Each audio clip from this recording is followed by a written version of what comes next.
And with that, we welcome former Florida Gator hurdler and 2016 Olympian EJ Lovett to the show. EJ, how are you doing, my friend? And 561 I'm doing all finest, right. man. Oh yeah, you already know. You already Yeah, know. man. Let them You know what's already up. know. Oh man. South I'm Florida doing all vibes right. for this segment. Oh yeah, for sure, for sure. Well, EJ, man, know you're originally from Miami, went to Palm Beach Lakes high Yes, sir. school, and then ran hurdles at the University of Florida. Tell us a little bit about your experience and how you ended up at Florida. Man, it's really a cool story. So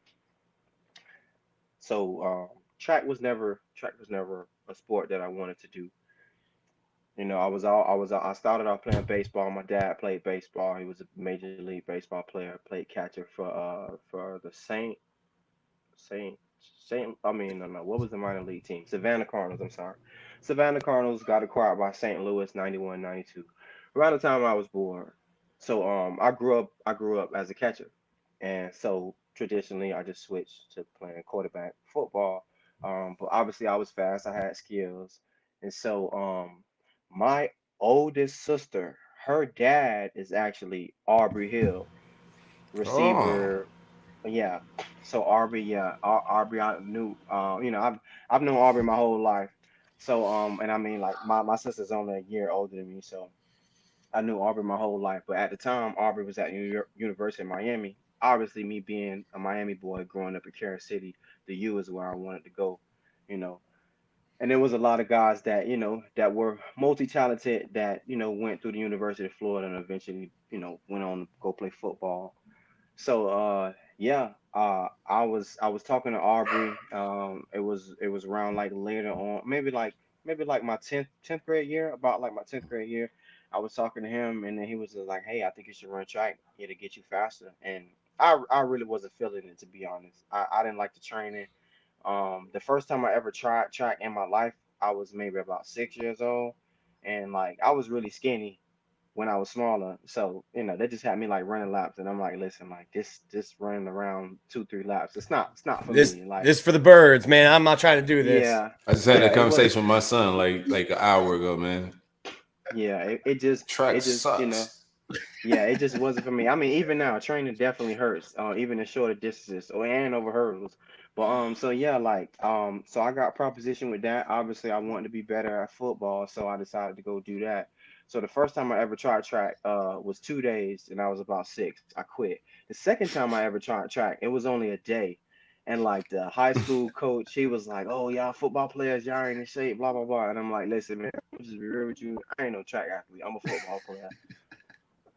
So ironically, what ends up happening is my high school track coach, he has a situation, he has some personal stuff that he has to deal with, and now the football coach ends up running the track team. So now it's like, hey, everybody who's playing football, you got to run track in the spring. So I'm like, oh man. Oh So man, it they got it you. kind of it kind of was like, it was. I guess it was made to be.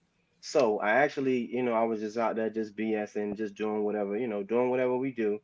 And I actually started off as a jumper. I was just playing around, and my coach was like, "Oh, okay, like you want to play? You now you're a long jumper.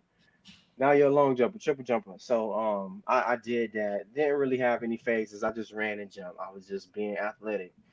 And so one day, Coach Groover, he was just like, "Hey, like I want you to come here," and he had the hurdle set up for like a one-step drill, and he was like, "I just want you to go over the hurdles like as fast as you can."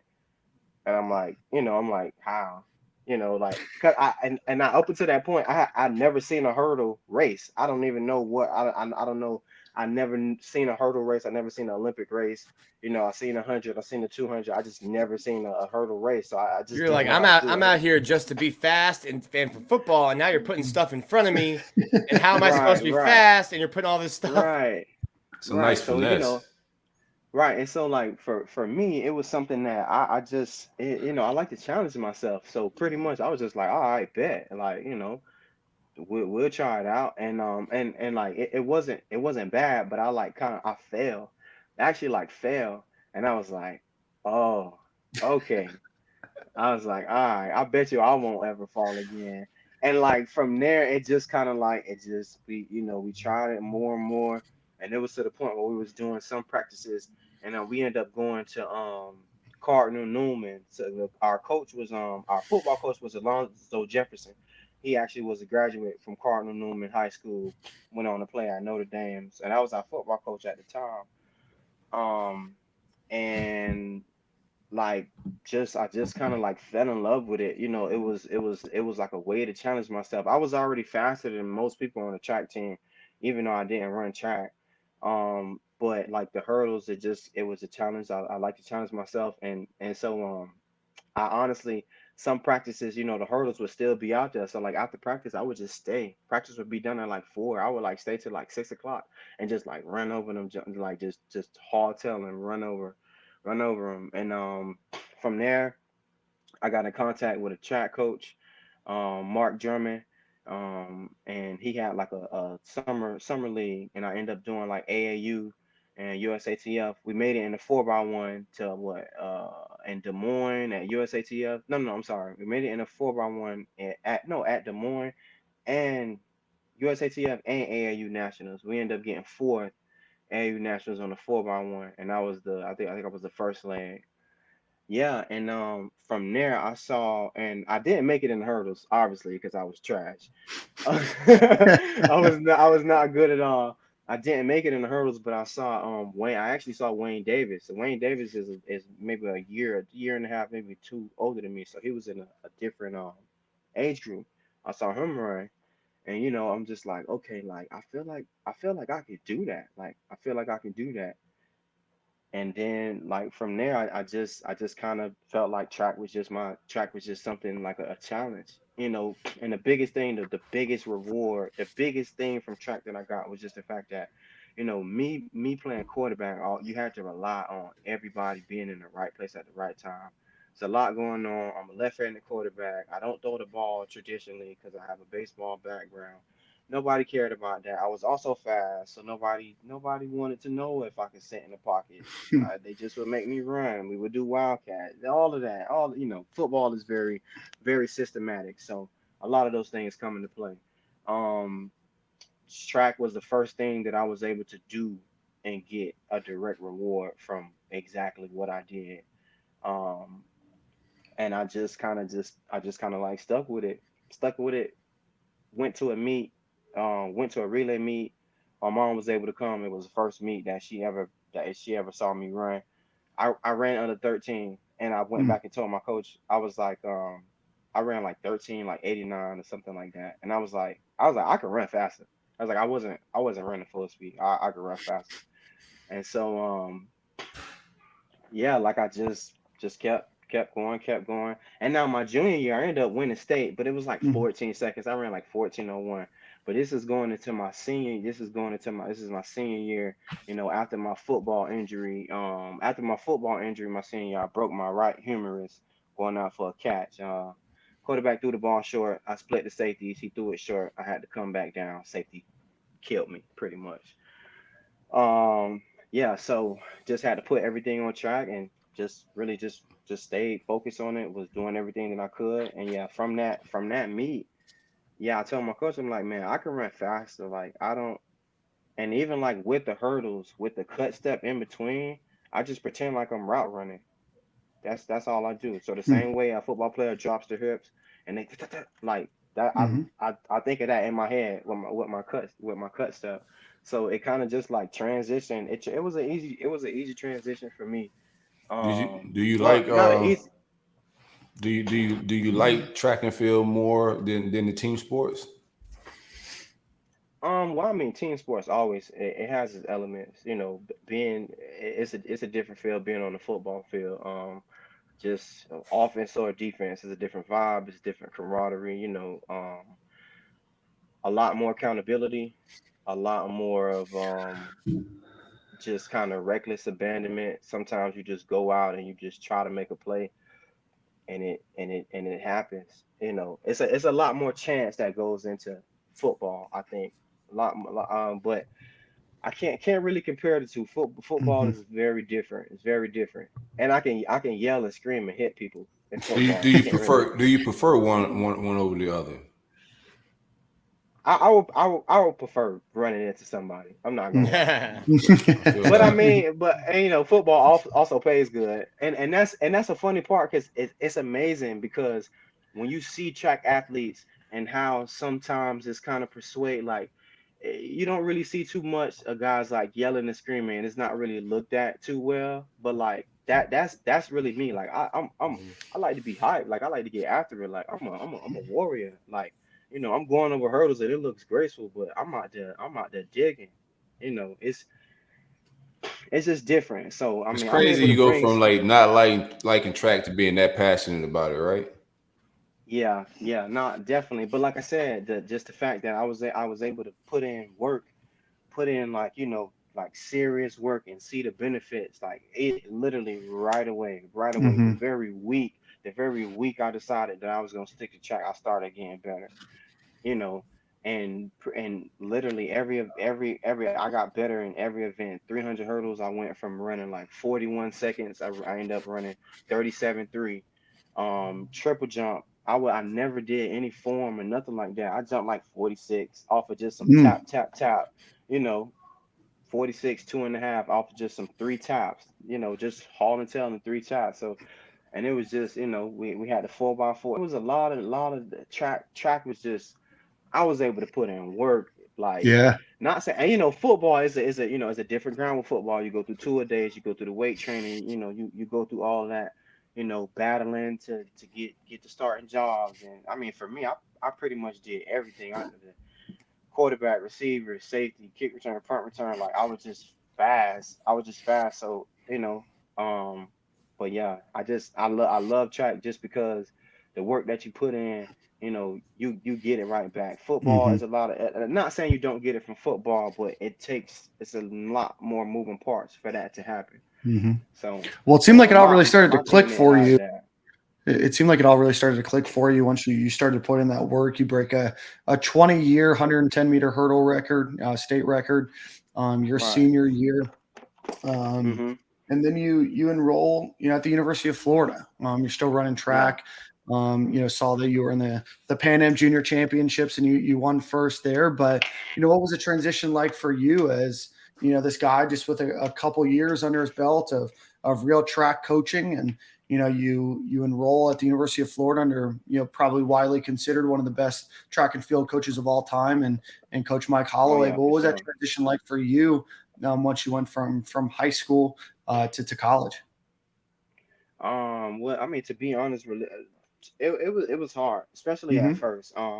And mainly at first. So like as far as like track and training and everything like that, I was absolutely confident and excited about everything that had to do with track and field.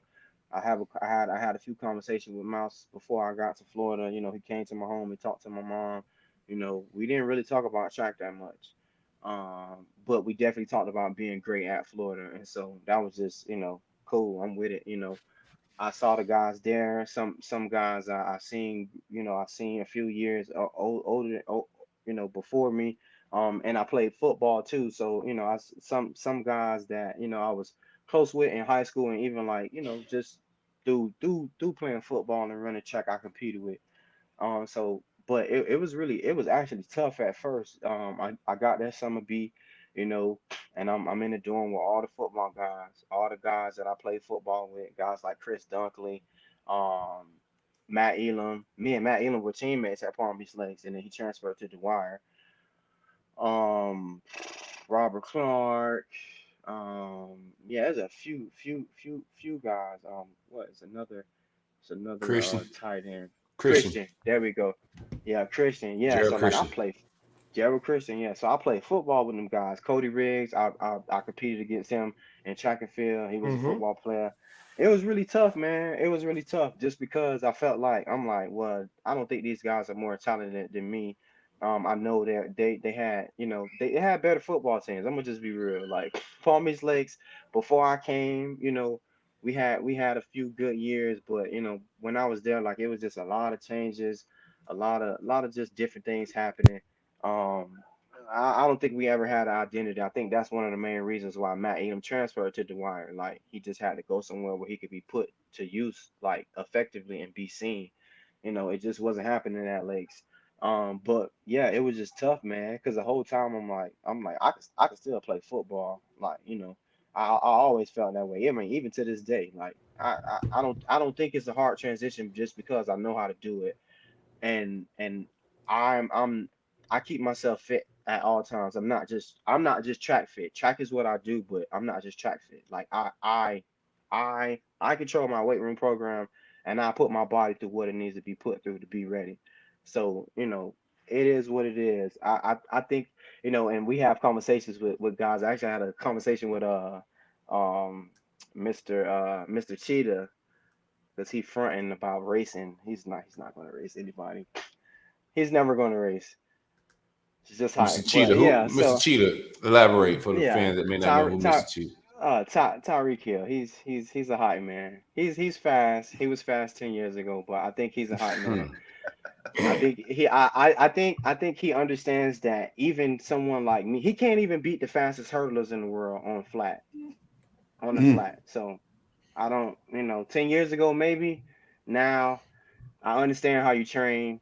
I understand that you don't train the way we train, and you can't possibly think that you can do something part time and be better than somebody who does it full time. It's just Well, not Mm. I got someone for you. His name's Harlem Knowles.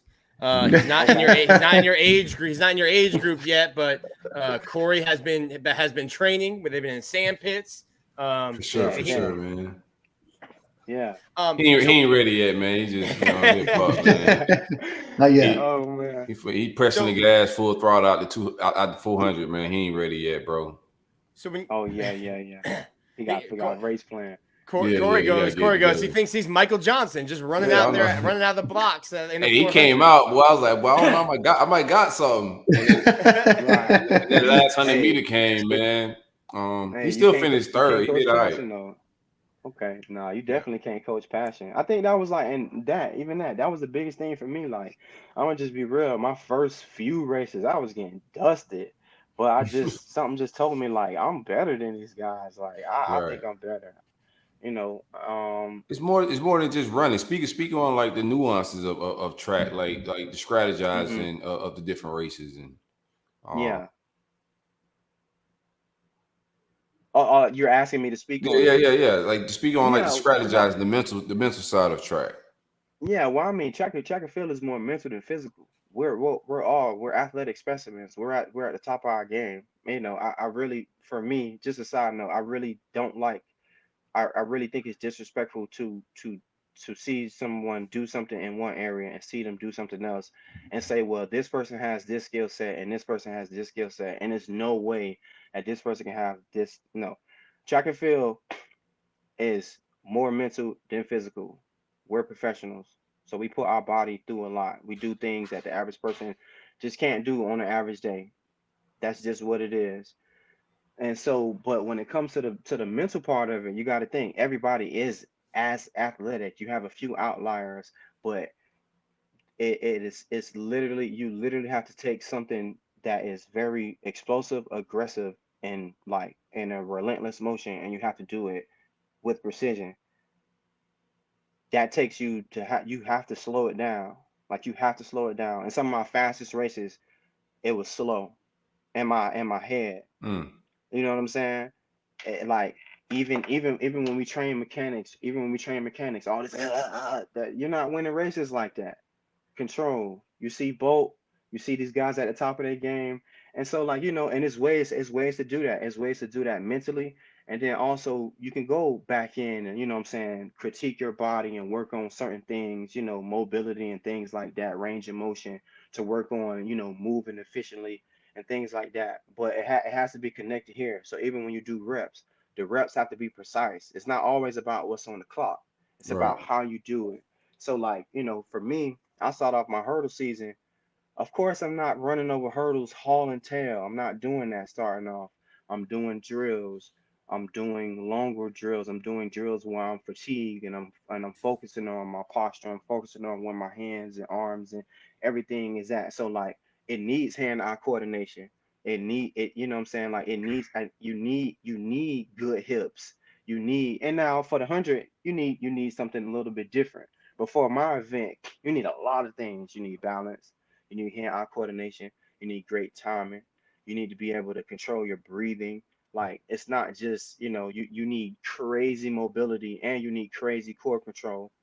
If any of those things are off, welcome to my world where I tore an oblique muscle, and then I hurt my psoas for later on in the year, and so it takes a lot. It takes a lot. It's more mental than anything. Even in your preparation and recovery, you know, you see the workout, you're thinking that, and you have to think about it in a positive way. So if you're looking at a workout, let's say it's 3 times 120. I'm a hurdler, so I'm not doing 3 times 120 all the time.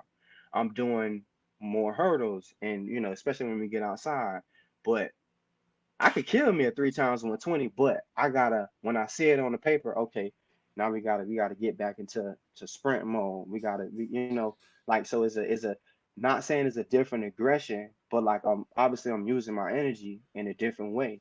I'm Right. still fit enough to run 13 low, For but I'm sure. also still fit enough to run 10 low and Right. run 20 point. So it's even in my long runs, I have to you have to you have to really like think about it. It's not just people that's fast just going out there running. It's done with precision. What Every helps you rep stay has to be with focused? man. Honestly, man, when I'm out there, being out there just helps me stay focused. To be honest, when I'm there, I'm like locked. I'm just locked in. Um, I Is mean, that just outside of is that, that just obviously, love, passion? Because I mean, like it's out there. You're out there hot. That track gets hot. Like there's some long yeah. days. Oh yeah. Oh yeah. But I mean, at the end of the day, I'm not where I want to be. I think I could do much better than where I'm at right now. So if anything, that keeps me focused. Like I want to be there. I want to be there. I'm not done. I got to put a few more. You know, it's this little joke that we got in the camp, but we always say like, man, I got to get my times down. But yeah, yeah, I'm trying to get my times down. I think I got much more on the clock. And just being realistic. When I graduated, I left from training under Mouse. I went with our hurdle coach at the time, and I had some good years. I ended up making the world final at Portland. you Hmm. know I end up I made the Rio Olympics, and actually 16 was probably one of my most consistent years. But going back to the mental part, as far as like my preparation, there was like things that I wasn't doing, what I'm saying, right, as far as taking care of my body and Right. understanding my body more.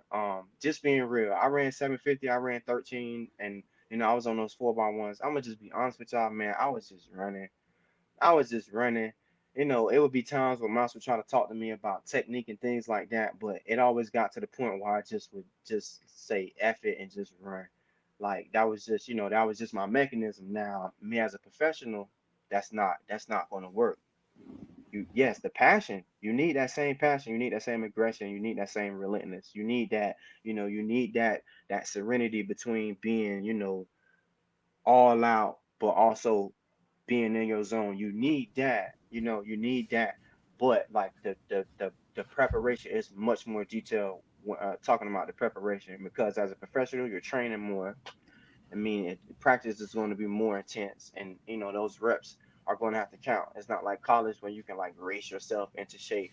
So it was a lot of things that I had to learn, and it honestly took me a long time, just because I had a different idea, and like I said, I had a different coach for a while. So like the ideas just wasn't, that just wasn't the pro what we were doing. It just wasn't working for me anymore. So 18, I came back.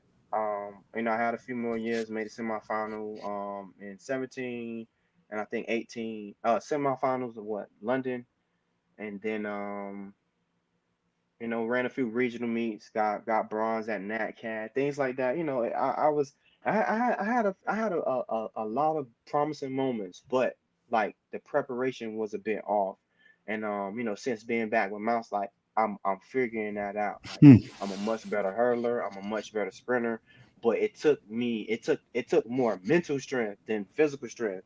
Like it took me thinking about what I was doing in a different way, you know um, it took more of that than just me. Oh, let me just lift more Mhm. weights. Let me just try to run harder. It took way more mental strength and just growth for me to be able to understand my body Mhm. and what I'm saying, use my body to get get this hurdling done. And EJ, you were back at the Olympics a few months ago, right? Or 6 months ago? Hmm. Okay. Yeah, So yeah, what yeah, was yeah. how did you mentally prepare? Obviously, you were there at Rio in 2016 and then Tokyo here in Right. 2021. How did you prepare differently mentally for that? Well, I mean, going into Tokyo was it was a lot. It was a lot. I opened up 13:47 down in Miramar, and literally the practice that I got back again, a mental flaw. It had nothing to do with my body. It was just a mental flaw. It had to do with my body, but mentally I didn't, I didn't, I didn't do what I needed to do as far as, coming back from the meet, getting my body right and preparing for the workout. I was down with my family, just, trying to see it was I don't really see my family that much. So it was a mental lapse on my end and got back, had a hard workout, and I ended up tweaking my hamstring.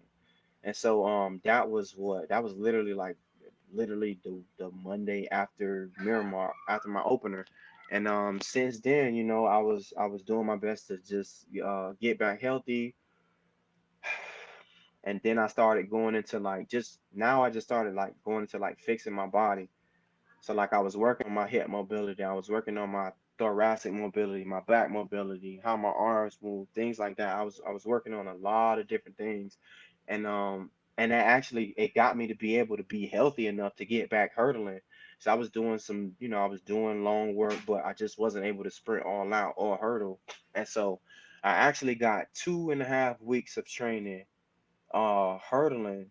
And so for me, like it had to every day had to be about precision, because if I'm running bad, I'm literally preparing myself for another injury, if weights are not right. So I had to just make sure like I had to make sure everything was on point when I got up, my routine, getting my body together, make sure I'm getting my hydration, you know going to practice, think about what I'm doing, focusing on my mechanics. Like I said, it's not all about what's on the clock. It's about doing it right. If you can do it slow, you can do it fast.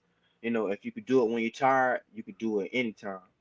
So pretty much, I just, me and Mouse, we kind of just went into overdrive, did our best to get ready for Tokyo. And I mean, like mentally, I was ready. I was excited. I was excited for Tokyo. Um, and it didn't end up being what I wanted to be, but I think I just tried to do too much. Again, the mental part, Mouse had a plan, and and we talked about it, and from there we kind of tweaked some things. And but even now, like I said, like hindsight, if I'm what I'm doing now and how I'm training now, if I was doing that going into Tokyo, things would have been much better. And so that's just a fact for that we know, just based on what we're doing. And obviously keeping up with Grant Holloway is not easy. I'm gonna just be real with you. The man be hauling Killer. tail every day. The Yeah. man be hauling tail every day. It's almost annoying. Like, bro, I gotta warm up. But it is what it is. He come out there like bust 230s and he ready. I'm like, hey man, I need like 2-3 minutes between these. Like, so it's funny, man. It's funny. It's good. It's good training out there with him. But What was yeah, Tokyo like? Tokyo he was. was in I'm a. gonna You were just be probably in real a with you. bubble though, right? You're like you didn't even see Tokyo. You Man, saw like the Tokyo. bubble. It looks Listen, amazing, man. listen, I got that on my bucket list of listen. places I want to check out too, man. So check this out. I was able to get like some pictures. We was able to see some places, things like that. Tokyo is amazing. Even the places that we were able to see that was close to the village, very amazing, very high tech. Their economic structure is amazing. They don't have a vaccine, but everything else I think is pretty cool. Obviously, well, you might know, but like I love anime. I love martial arts. When I'm done with track and field, I'm learning Wing Chun. Please don't mess with me, cause I'm breaking bones. Hey, I'm breaking bones. the warning is And out so there. yeah, yeah. And so yeah, to be real, man, Rio was amazing. I was all over Rio. I was you know, and I think that's the element that Tokyo didn't have, being able to see around, being able to try authentic food, being able to just, you know, communicate and really like bond with the people. And obviously I understand it was, you know, it was COVID and restrictions and things like that. So, I mean, it was. I don't know how everybody was. Some people were able to focus. They was just locked in. I'm gonna just say that they had to be locked in before they got to Tokyo, because I got to Tokyo and like because I went to Rio, it kind of like threw me off a little bit. You know, I wasn't there for that long, but it took me like a day or two to kind of like just. I was like in a little funk. I'm like I done traveled like a whole. It took me a whole day to get here. You know, and I'm just like it just you know they, you know, they had a lot going. They had the facilities, things like that. I think they did their best. You know, it was a good experience, but at the same time, because we didn't have that social element, and like it wasn't you wasn't able to really like let free and be in your groove. It almost felt like a camp, like Mm. a like a honestly, it felt like a camp. I'm gonna just be real with you. Mhm. For me at least, you know, the rooms are super small. I felt like I was like back in like ROTC camp. I'm gonna just be real with you. Mhm. But Well, yeah, it was. take me But back I to Rio then, because Rio, you've got the mhm, village. We always read okay. these crazy stories about the village. I mean, you've got the collection of human beings that you have in an Olympic village. These are the top Yeah. athletes in the world at a gigantic range of sports. Um, Hmm. Beautiful men, beautiful women. You got nothing to do after your Yeah. races are done. What's going on in the Olympic Village, especially after your event is done and you got, you know, a week or something to chill? I mean, I was with my coach. We was all over Rio just Mm-hmm. partying. Like so when we got done, we sight saw, and we had maybe about 4 or 5 days where we just had nothing to do. Man, we would leave the village around like maybe like 4 or 5 o'clock. We wouldn't get back to like 7 in the morning. We was having too much fun. Was having too much fun. And I mean like Brazil, it was a lot going on in Rio at the time. I think they had just won like a World Cup or something like that. So I know that something was going on, and you know like and just everyone knew the Olympics was going on. So like everybody was just so they were it was just much more embracing. Like Mm. I thought I was from Brazil. I was having so much fun. Like you know what I'm saying? Like, man, all types of food. People just everybody was so nice. It was cool, man. It was cool. It was cool. It was definitely fun. And the village was amazing too. I mean, like they had like a you know they had the shopping center and just like the common area. But it was still like, you know, they had tennis courts, and these are the things that Tokyo was missing: tennis courts, basketball courts, pools. Like it really felt like Rio almost felt like a resort. Like the way, you know, like the way they had it set up. And yeah, like it was Hey, some shit, like the y'all business. They had Olympians, man. Y'all should have the finest of finest things, man. right. It was cool, man. It was really cool. Rio was amazing. The setup I think was great. You know, they had like good entertainment for the athletes. It was enough to keep us busy, but enough for us to be focused at the same time. That Mm-hmm. was something that I feel like Tokyo was definitely missing. It wasn't any recreation outside in Tokyo. Everything was kind of like inside, so you had to like walk, you know, like we're already tired. We're jumping and sprinting and lifting. Like I can't walk half a mile just to go to the common area. That's not really it. So you know, Right. like it was Tokyo. Tokyo was much different. But like I said, like Rio was amazing. Um, I went to shopping centers, went to food courts. I was all in the town. I went to some beaches. Like it was really good. I went and saw the Christ statue. I went and climbed, you know, climbed up the mountain. Like it was amazing, man. And just being able to see, like, you know, all those athletes just in one area. You know, I'm pretty sure I saw not Federer, but another. I mean, I seen people that I probably wouldn't never see if I wasn't an Yeah. athlete. I'm gonna just be For real with sure. you. You know, Anyone Simone Biles. get you starstruck? Nah, not really. I'm not, you know, I'm not. I respect, you know, for me, it's anybody, any athlete, whether they're of higher caliber or just more famous, like it's more like respect for me, you know. I think it's just an honor, kind of like just to be in that same arena with them. It's just a special place to be. I wasn't starstruck, but I will say one time I was starstruck, but it wasn't at Rio. It was the first time I had met Bolt. First time I actually like spoke to Bolt, and it was in Moscow, 2013. And I know he's Jamaican, and now mind you, I'm from the Caribbean too. And so like when I know in certain parts of that, especially like when I'm getting ready or I'm in my mode, like certain times when it's like just don't talk to me, don't bother me. I'm like, what I'm saying, I'm trying to get in my groove. And you know, in my mind, me thinking of his caliber, I thought that he was gonna be like more like that.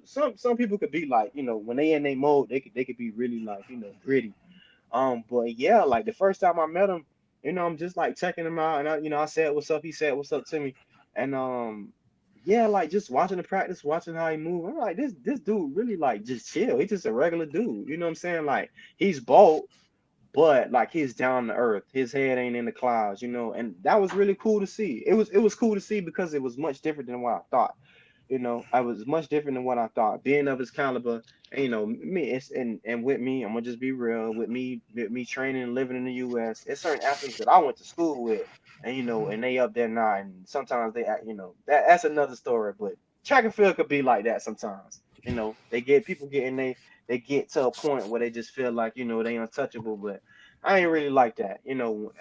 Anytime I was at my best, I just, I'm still me. I'm a regular dude out here. I just got a talent. I'm just exercising the talent that I was given. I'm just doing what I can do to make change for myself. Like, so but yeah, that was probably the only time that I was close to starstruck. But I Mm. mean, like I said, anybody else that I ever met, Tyson Gale, the first time I met Aries, David Oliver, and some of those people I actually, like I actually have like real relationships with. Mhm. Like, I can like, hey, I could hit up David Oliver, just talk to him about whatever track stuff, just Mhm. whatever. Just so that's cool. That's cool. But yeah, I don't think I was ever starstruck. I'm not. But that if I was, it was that time.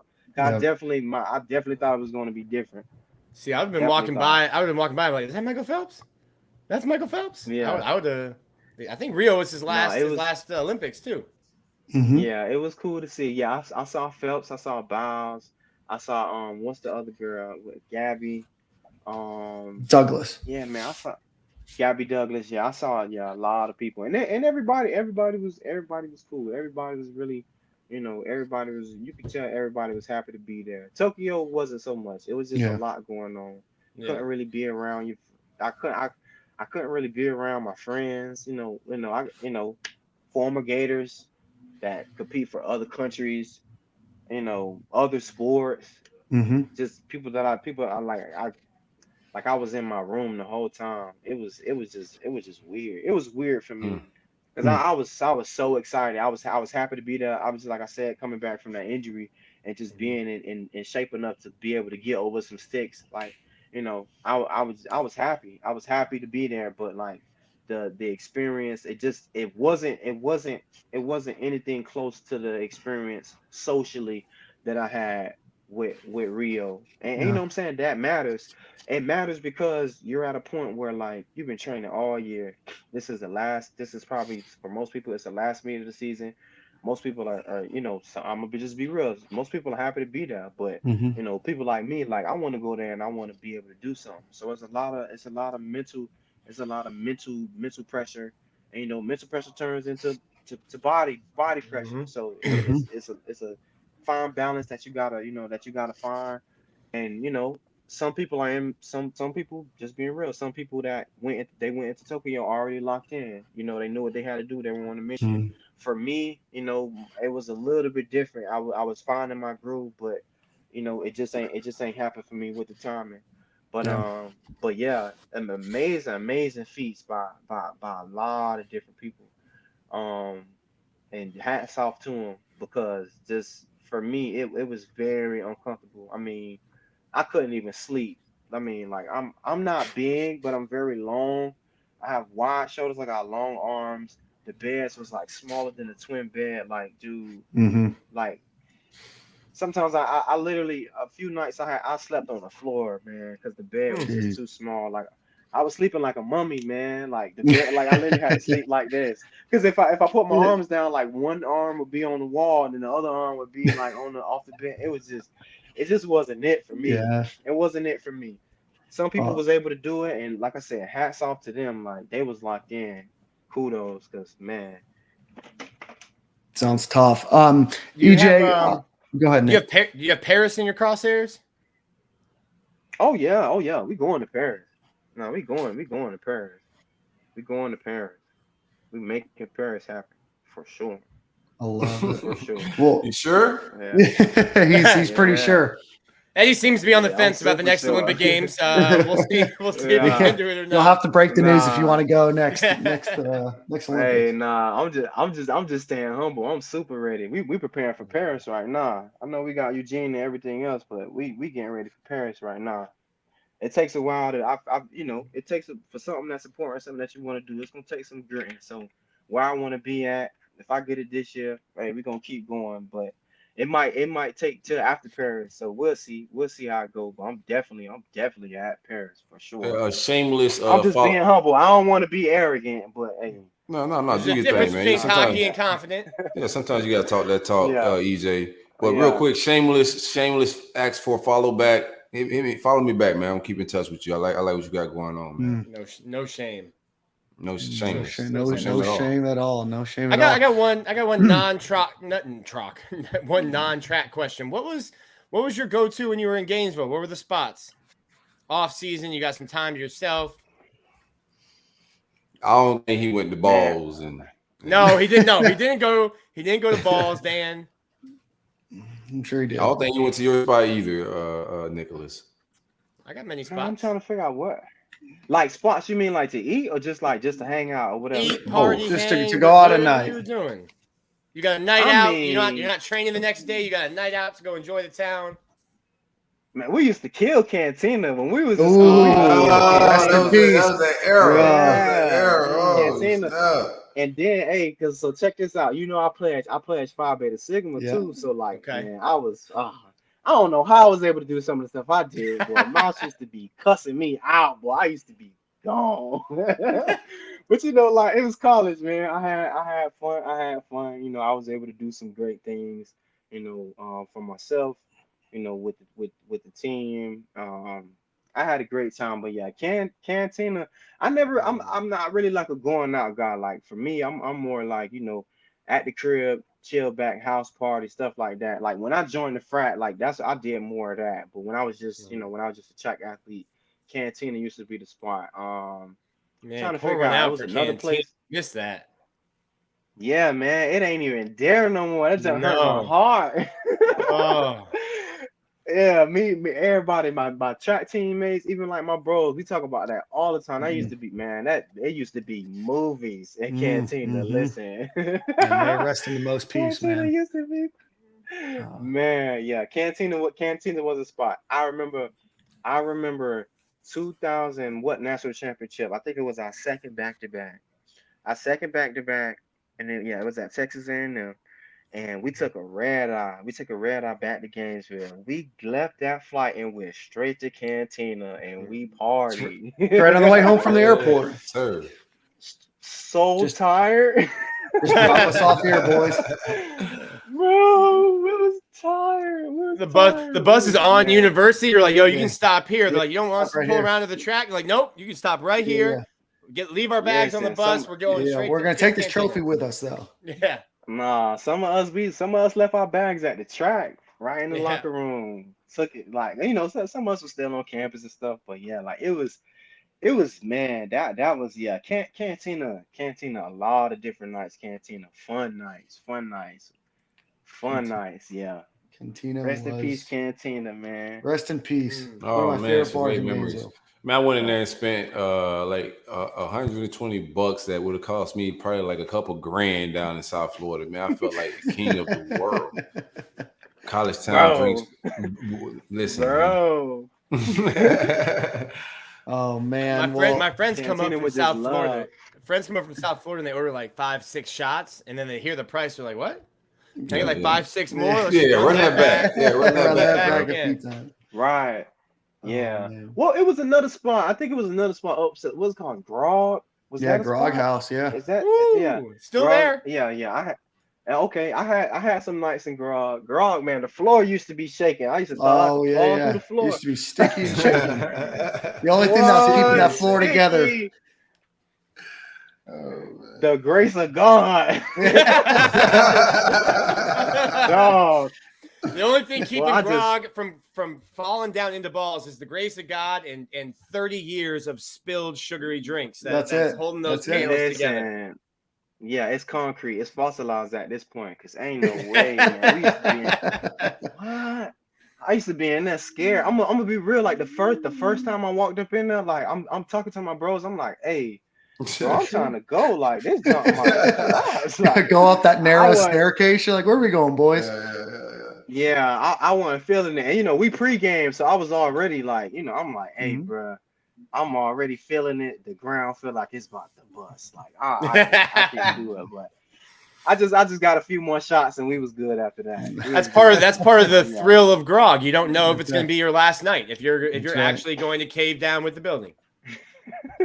That's insane. Yeah, Oh, Grog, man. yeah, Grog and Cantina was definitely the spots for sure. Well, Sure. EJ, my friend, we appreciate you hanging out with us Mm. for almost an hour this evening. Hey, I appreciate you having me on. Tell everybody where they can follow you on social media and keep up with your story and root for you in Paris. All right. So my Instagram and my Twitter is Lovett. So my last name LOVETTOR leave 4. So it's Lovett or leave 4. Mm, And so that's my Instagram and Twitter, and on Facebook, just EJ Lovett. I love it, man. Bro, you would have taken some NIL money back in college with that kind of branding. Yeah. Hey man, I will say this. I will say this. I am upset that I wasn't able to be a part of that, but I am happy for future athletes. And I know NIL helps more than just athletes, but I think it's cool. I think it's cool. I think it's cool. One time I think I probably spoke to Mouse about like, you know, like what they get for like championships and stuff, and I was kind of hot. I'm like, man, I'll be more back to back to all these titles you got, boy. You got to make it money.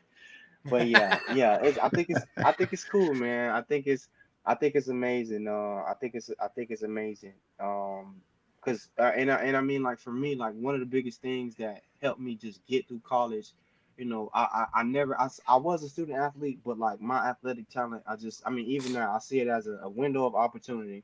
You know, I ain't gonna be an athlete forever, but definitely through me being an athlete, you know, I've been able to meet people. I've been able to make connects. I've been able to grow, you know, as a person. It's a lot of different things that a lot of different opportunities that I was given just through me being able to use this talent. So but yeah, I love it, man. happy to be here, still working hard. More to come. I'm not done. We're gonna be rooting for you, brother. Well, we appreciate it. EJ, we'll talk to you soon, my friend. Thanks for your time this evening. Yes, sir. Y'all be easy. All right. Already, man. Hold it down. EJ Lovett, former Or national leave it. champion sprinter and two-time All right. Olympian, about to make it third. I like guests like him, bro. I ain't had to say a whole lot. Yeah. Ask him one question. No, he was bro. great. I like it. Really, I like really the cool talkers, story. Yeah. Really cool story. Well, we're almost at 2 hours today. So let's get a few more things out of the way. Congratulations to women's gymnastics for winning the SEC tournament. So they won the regular season SEC tournament and the SEC or regular SEC crown and then the SEC tournament crown. Women's basketball, unfortunately, did suffer a loss to UCF in the first round of their tournament, but they do have a bright future ahead. Men's basketball did beat Iona and Rick Pitino in the first round of the NIT and then did lose to Xavier in the second round. But I do want to get through a few more football things before we get to the Manscaped ad read and Nick's song of the week. Emery Jones finally announced that he would officially transfer from the University of Florida after the spring and after he does graduate. Obviously, not something that was unexpected. But any parting thoughts for Emery Jones? No, I mean that's what I expected. I thought came back regardless of what was reported, and no slight to Emery Jones, but I thought he was going after he graduated pretty much. I think Emery saw exactly what we saw as far as like talent wise. I didn't think it was going to be much of a competition. Once I seen the reports that AR was healthy and participating in spring 100%, it was just like the writing was on the wall for me. I don't think he ever intended on being at Florida in the fall. And I wrote that was on Gators Online. Like, listen, nothing against other schools, but like if he goes to, let's say he goes to South Carolina, you've spent 9 semesters at the University of Florida. You're 1 semester away from getting your degree. Do you want a degree from South Carolina? And you've been there for 1 semester. You go there, take 2 classes, and now your degrees for the rest of your life is from South Carolina. I think Emery was fed up with what he had been through, and was done. And I think he told Pete Thamel the truth before the Gasparilla Bowl that he wanted to leave. And I think cooler heads prevailed. And it's like, son, you are very close from getting a degree from a top 5 public university in the country. Just stick it out, get that degree, and let's hit the transfer portal after.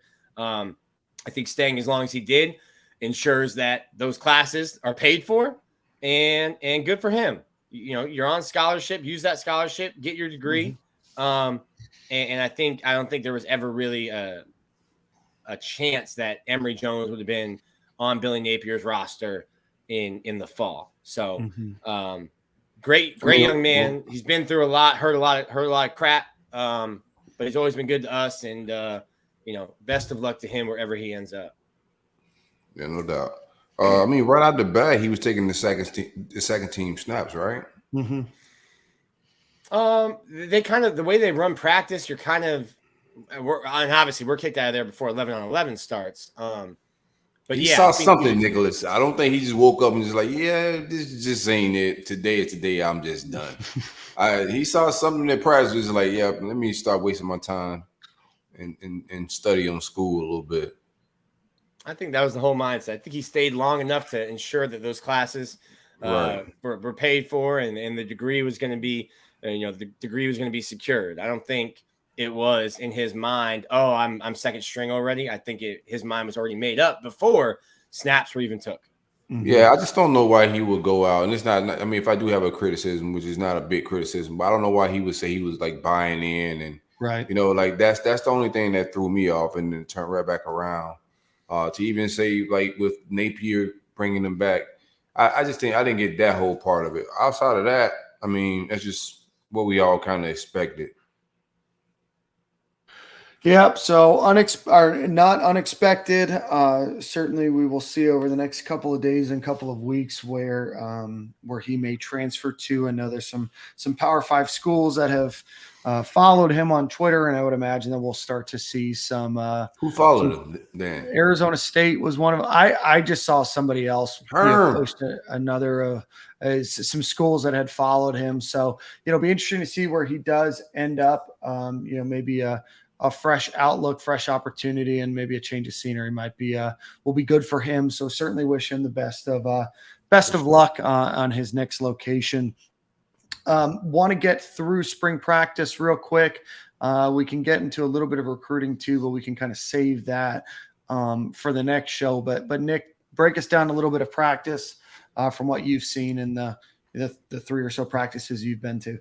3 or so minutes you've seen. That's 45 minutes. So don't talk down on my 45 minutes. Give me your 15s, bro. It's really interesting. So I think a lot of people were like, why the hell do they want 50 walk-ons? And when you see the way that practice is structured, there's essentially like 2 practices going on at the same time. And, you're having, there's not really downtime. And then when they break down into stations, you're not really waiting for reps. And I think they needed more bodies to be able to run the practice that they want to run. To me, everyone's going to want to know about quarterback. There's a clear gap between Anthony Richardson and then the other 3 guys on the roster. And I think Jack Miller's fine. I think he'd be serviceable. He's your number 2. But like, I don't see him winning the starting job. I think this, it won't be announced, but I think this is Anthony Richardson's team. And certainly his job to lose. Now, listen, he spent more time in the training room than he did on the field last year. So you're going to have to, figure out a way to keep him healthy, get him healthy. The running backs, I thought that Montrell Johnson would be ahead just because he's been in the program. But the staff really likes Lorenzo Lingard, and they're raving about DeMarcus Bowman. Tight end, I think you're not going to see a Kyle Pitts in this offense. A lot of blocking. And the wide receiver room, I think, leaves a lot to be desired. A lot to be desired. There's guys that I just don't see the speed that you would normally, I guess, assume what Florida would have at that position. Who were they saying was running with the ones? Was it Frazier's and Weston?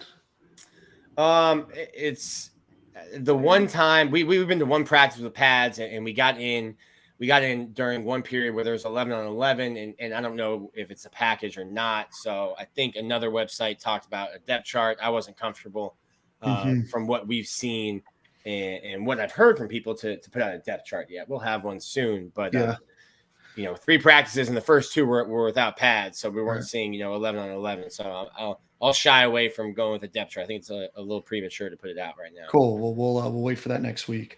Boys, I don't know if you want to talk. There's some buzz about some recruiting from this weekend, about maybe a commit or 2 or none. None have publicly come out yet. I do expect one publicly in the not too distant future.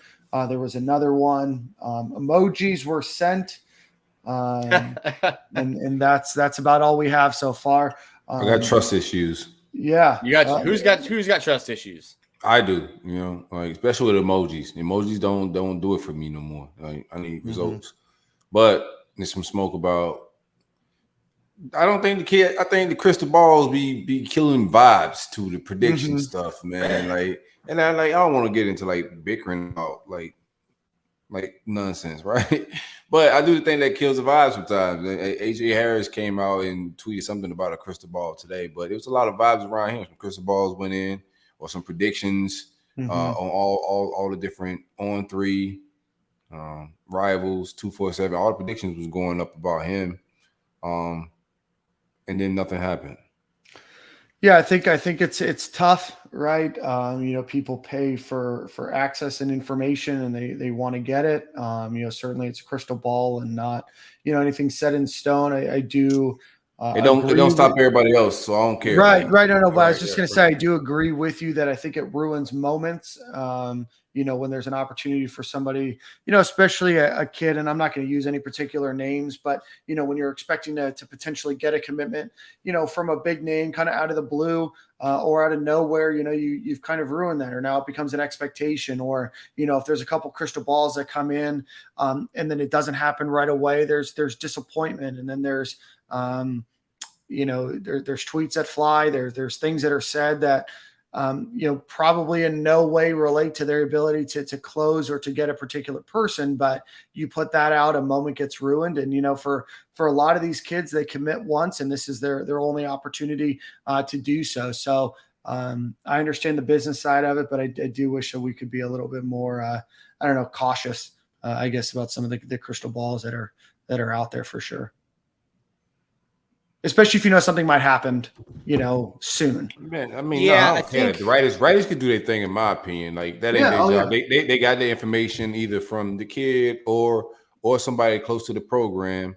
So whatever they do with their information is on them. Sure. And then Georgia, if they getting 5 stars, they get crystal ball all crazy, and the commit still happens. So ultimately, when I bring it up, it's just for like the kids' sake, like. That kid's moment, like let the kids have their moment type thing, but it shouldn't be preventing us from landing 5 stars.